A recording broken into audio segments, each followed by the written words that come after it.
ఇది కదా ఆఫర్ అంటే ఇప్పుడు ఎంత కొంటే అంత ఫ్రీ. విఆర్ఆ fine silver jewellery Jubilee Hills check post Hyderabad.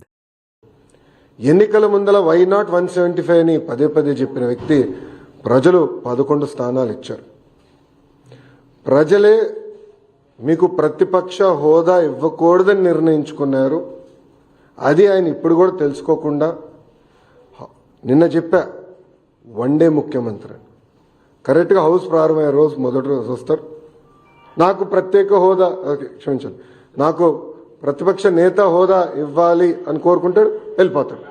మళ్ళీ ఎప్పుడు ఆయన కంపడు. అలాంటి పరిస్థితి మనందరం చూస్తున్నాం. ఇప్పుడు ఆయన ఆలోచించాలి, ఎందుకు 11 స్థానాలు ప్రజలు ఆయనకి ఇచ్చారు. ఆయన ఆలోచించాలి, ఎందుకు సొంత తల్లి చెల్లి కార్యకర్తలు నాయకులు ఆయన నమ్మట్లేదని. మొన్న బ్యాలెట్ ద్వారా దాదాపు 67% ఓట్లు కూటమి అభ్యర్థులు ఆల్పాటి రాజేంద్ర ప్రసాద్ గారు, ఇంకొక పక్కన రాజశేఖర్ గారు ఓట్లు సాధించారు. నేను చెప్పా, ఈవీఎం అయినా బ్యాలెట్ అయినా గెలుపు కూటమి ప్రభుత్వంది. అలాంటిది ఈరోజు గౌరవ ఉప ముఖ్యమంత్రి గారిని కించపరిచే విధంగా ఆయన మాట్లాడారు. ఆయన మాజీ ముఖ్యమంత్రి జగన్మోహన్ రెడ్డి గారు ఒకసారి ఆలోచించారు. మొన్న ఎన్నికల్లో ఆయనకు వచ్చిన మెజారిటీ ఎంత, గౌరవ ఉప ముఖ్యమంత్రి గారికి వచ్చిన మెజారిటీ ఎంత. మొన్న జరిగిన ఎన్నికల్లో వైకాపాకి ఎన్ని సీట్లు వచ్చినాయి, జనసేన పార్టీకి ఎన్ని సీట్లు వచ్చినాయో ఆయన ఒకసారి ఆలోచించాలి. అంతేగాని నోరుంది కనుక ఇప్పుడు కూడా నేను అనుకుందే రైటు, అధికారంలో ఉన్న వాళ్ళని నేను కించపరిచే విధంగా మాట్లాడతాను, ఎగతాళి చేస్తూ ఉంటాం. నిజంగానే చాలా చాలా బాధాకరం. ఈరోజు రాష్ట్రంలో మీరు చూస్తే ఎప్పుడు లేని విధంగా మన అభివృద్ధి కార్యక్రమాలు మనం ప్రారంభించుకున్నాం. ఎప్పుడు రాని విధంగా ఈరోజు పెద్ద ఎత్తున ఆంధ్ర రాష్ట్రానికి పెట్టుబడులు వస్తున్నాయి.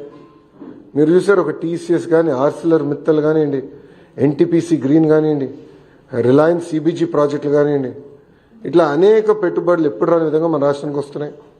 గత ప్రభుత్వం కనీసం గుంటలు కూడా పూడ్చలేదు. ఆ గుంటలు పూడ్చే కార్యక్రమం కూడా మేము తీసుకుంటున్నాం. అంతేకాకుండా ఎప్పుడు జరిగిన విధంగా సంక్షేమం కూడా మేము చేస్తున్నాం.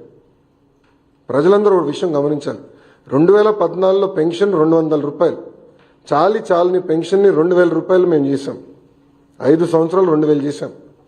గత ప్రభుత్వం 1000 రూపాయలు పెంచేదానికి 5 సంవత్సరాలు తీసుకుంటే మొదటి నెలలో మేము అదే పెన్షన్ ఇంకో 1000 రూపాయలు మేము పెంచాం. వికలాంగులకి 6000 రూపాయలు ఇస్తున్నాం.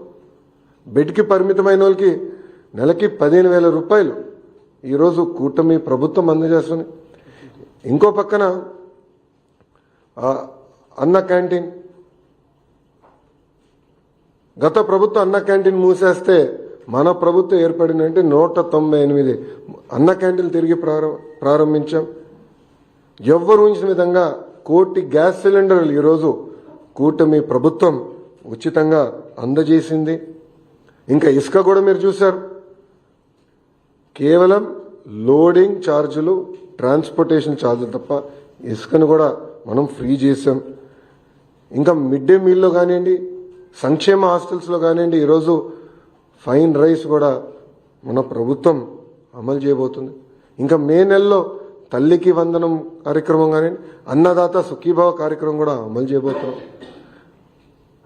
5 సంవత్సరాలు వాళ్ళు ఒక్క డిఎస్సి వేయలేదండి. అసలు డిఎస్సి పైన మాట్లాడే అర్హత మీకు ఎవరిచ్చారండి? నిరుద్యోగులు మా పైన బాధ్యత పెట్టారు. మొన్న జరిగిన గ్రాడ్యుయేట్ ఎన్నికల ఫలితాల తర్వాత బాధ్యత మాకు పెరిగింది. అందుకే మేము చాలా స్పష్టంగా చెప్పా, 1 మ్యాన్ కమిషన్ రిపోర్ట్ వచ్చిన వెంటనే డిఎస్సి ప్రక్రియ ప్రారంభిస్తాం. ఇప్పటికీ టెట్ పూర్తి చేశామని చెప్పి అది కూడా ఈ నెలలోనే చేస్తామని కూడా నేను నిరుద్యోగులకు హామీ ఇచ్చాను. సో ఇట్లా ఇచ్చిన ప్రతి హామీ మేము ఒక పద్ధతి ప్రకారం నిలబెట్టుకుంటుంది కూటమి ప్రభుత్వం. ఇప్పుడన్నా జగన్మోహన్ రెడ్డి గారు వాస్తవాలు తెలుసుకుని ఎందుకు ఆయనకు 11 సీట్లు వచ్చినాయి, కార్యకర్తల దగ్గరికి వెళ్ళి గతంలో ఆయన చేసిన తప్పులు తెలుసుకుంటే బాగుంటుందని ఈ సభాముఖం ఆయన తెలుపుకుంటూ, దయచేసి గౌరవ ఉప ముఖ్యమంత్రి గారి గురించి కానివ్వండి, గౌరవ ముఖ్యమంత్రి గారి గురించి ఆలోచించి మాట్లాడమని నేను కోరుతున్నాను. ఈరోజు ప్రజలు వాళ్ళని గెలిపించారు. ఎవరికి రాని మెజారిటీలతో వాళ్ళు గెలిచి ఒక ముఖ్యమంత్రిగా ఉప ముఖ్యమంత్రిగా ఉన్నారు. వాళ్ళని కించపరిచే విధంగా మటుకు మాడితే మేము సహించాం. చాలా ఫర్మ్గా మేము కూడా మాడతాం. మేము మిమ్మల్ని వదిలిపెట్టే ప్రసక్తే ఉండదు. గౌరవం అనేది ఇచ్చిపుచ్చుకోవాలి తప్ప ఏదంటే అది వాగితే మటుకు ప్రభుత్వం ఇక్కడ ఏదో కూర్చుని మేము వింటామనుకుంటే చాలా పొరపాటు పడతారని. సుమన్ టీవీలో మీ పర్సనల్ అండ్ బిజినెస్ ప్రమోషన్స్ కోసం కింది నెంబర్కి కాంటాక్ట్ చేయండి.